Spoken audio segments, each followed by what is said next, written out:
মৰমৰ ছাত্ৰ-ছাত্ৰীসকল, আজি আমি দশম শ্ৰেণীৰ বিজ্ঞান বিষয়ৰ এটা পাঠ মৌলৰ পৰ্যাবৃত্ত শ্ৰেণীবিভাজনৰ কিছুমান প্ৰয়োজনীয় কথা আমি শিকিম। ইয়াৰ প্ৰথমতে আছে চোৱা, ইয়াৰ মূল কথা যিখিনি আছে মই ধুনীয়াকৈ এইখিনি নোট কৰি ৰাখিছোঁ।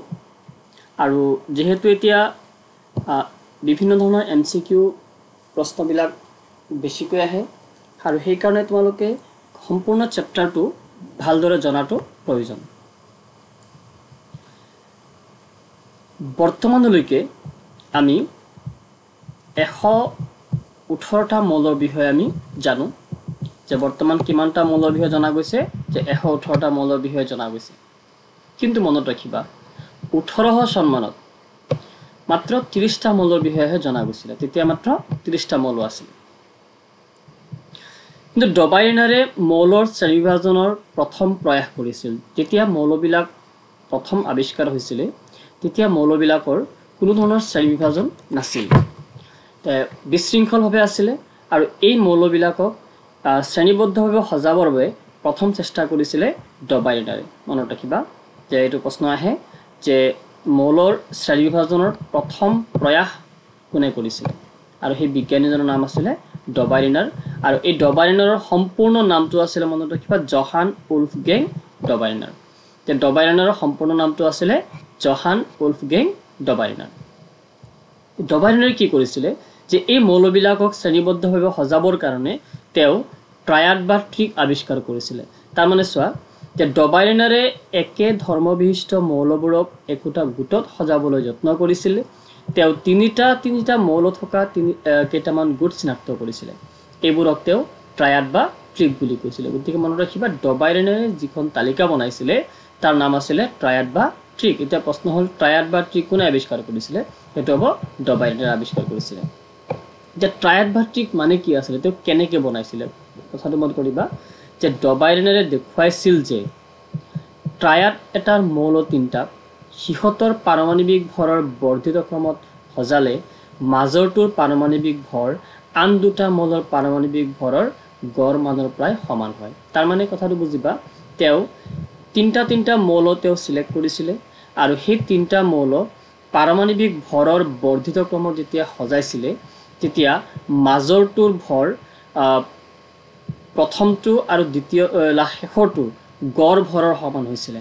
তাৰমানে ধৰি লোৱা এটা মৌলৰ তিনিটা তেওঁ মৌল লৈছে, এটাৰ ভৰ যেনিবা 5 আৰু এটাৰ যেনিবা 10 আৰু এটা মৌলৰ শেষৰটোৰ ভৰ যেনিবা 10। তেতিয়া গড় বুলি ক'লে 5 আৰু 10 যদি প্লাছ কৰা যায় 15, আৰু 15ৰ আধা গড় মানে ইহঁত দুটা সংখ্যা যোগ কৰি যেতিয়া 2ৰে হৰণ কৰিম তেতিয়া আমি গড় পাম। যে 5 আৰু 10 যোগ কৰিলে কিমান হ'ল? 15।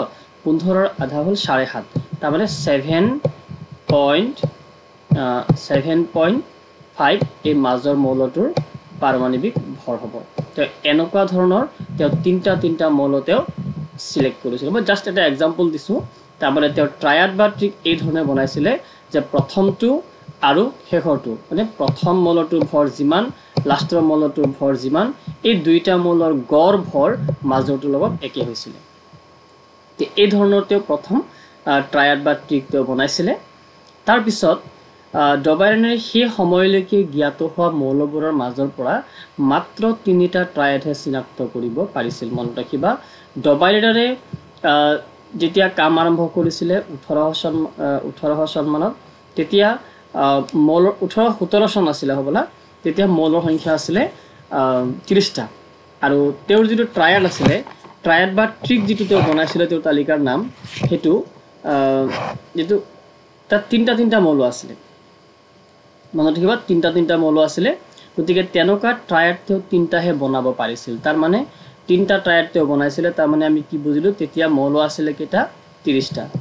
দেই ডবাইনাৰে কাম আৰম্ভ কৰিছিলে মনত ৰাখিবা 1817 চনত। ডবাইনাৰে কাম আৰম্ভ কৰিছিলে 1817 চনত, মৌল আছিলে 30টা আৰু তেখেতে মাত্ৰ 3টা ট্ৰায়াড গঠন কৰিছিলে। আৰু এটা ট্ৰায়াডত মৌল আছিলে কেইটা? 3টা। এতিয়া 3টা ট্ৰায়াডত টোটেল মৌল কেইটা হ'ল 9টা মৌল তেওঁ তালিকাত অন্তৰ্ভুক্ত কৰিব পাৰিছিল বাকি মৌলখিনি তেওঁ তালিকাত কিন্তু এই ধৰণৰ ট্ৰায়াড গঠন কৰিব পৰা নাছিল ডবাইনেৰে জাৰ্মানৰ মানছবাৰ্গত ভেষজ শাস্ত্ৰ অধ্যয়ন কৰিছিল আৰু পাছত জিনা বিশ্ববিদ্যালয়ত ৰসায়ন আৰু ভেষজ বিজ্ঞানৰ বিষয়ৰ অধ্যাপক হৈছিল নেক্সট ইয়াৰ পিছত যদি আমি চাওঁ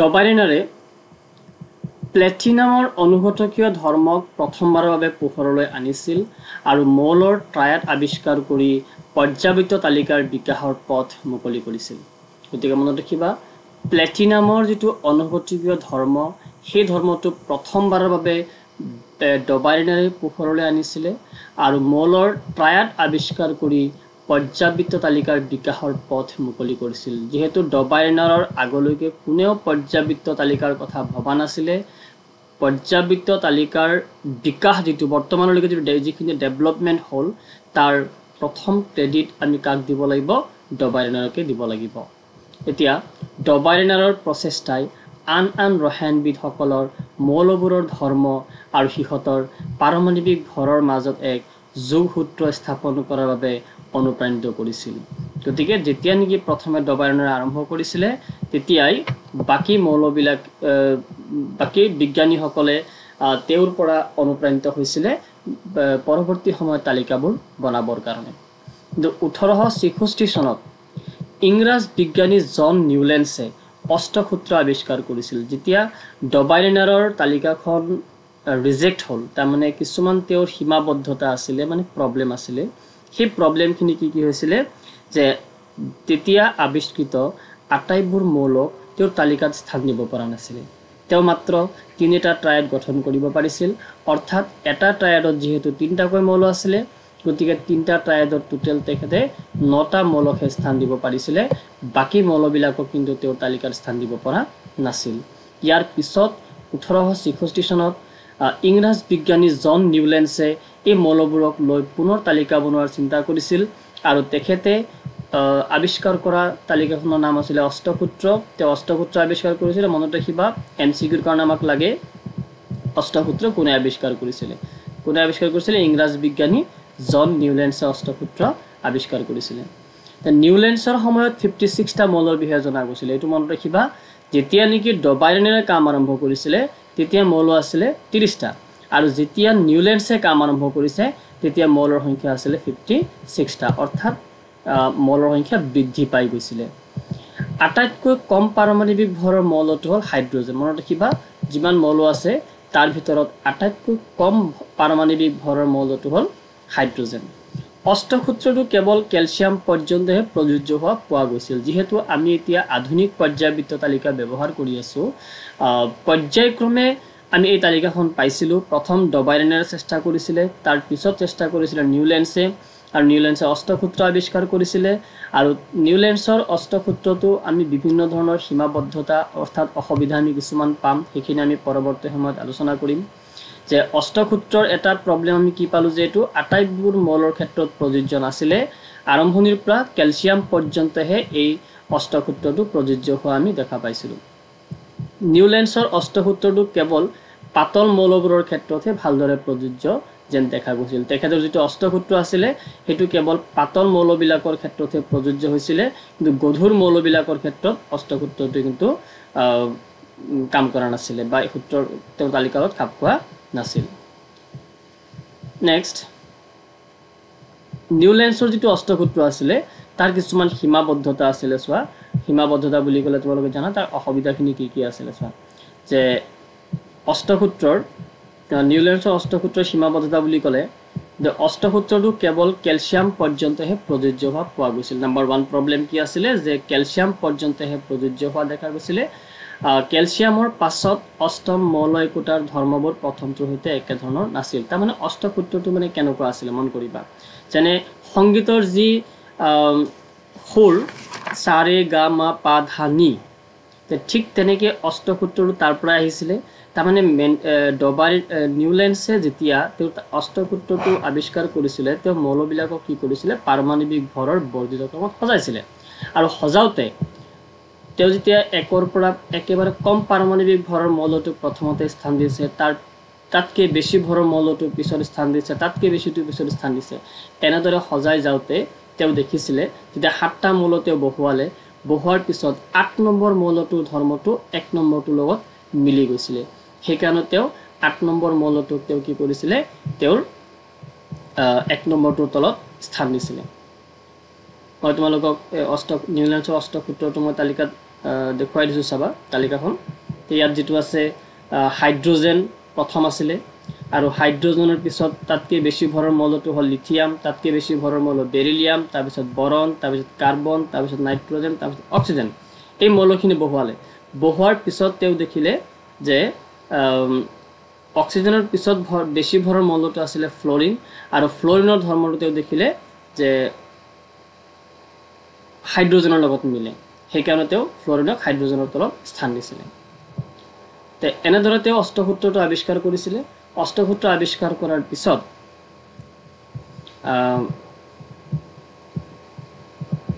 তেওঁ কিছুমান প্ৰব্লেম তেওঁ পাইছিলে। সেইকেইটা আছিলে যে অষ্টসূত্ৰটো কেৱল কেলছিয়াম পৰ্যন্তহে প্ৰযোজ্য হৈছিলে, কেলছিয়ামৰ পিছত বাকী মৌলবিলাক কিন্তু অষ্টসূত্ৰৰ লগত খাপ খোৱা নাছিল। 2 নম্বৰ প্ৰব্লেমটো আছিলে যে নিউল্যান্ডছে প্ৰকৃতিত কেৱল 56টা মৌল থকা বুলিহে জানিছিল, আৰু ভৱিষ্যতেও আৰু অধিক মৌল আৱিষ্কাৰ নহ'ব বুলি ধৰিছিল। আমি গম পালোঁ যে ডবাইৰেনৰ সময়ত 30টা মৌল আছিলে, কিন্তু নিউল্যান্ডছৰ সময়ত 56টা মৌল আছিলে। আৰু নিউল্যান্ডছে প্ৰকৃতিত 56টা মৌলৰ বিষয়ে জানিছিলে, আৰু পৰৱৰ্তী সময়ত নতুন মৌল আৱিষ্কাৰ নহ'ব বুলি তেওঁ ধৰি লৈছিলে।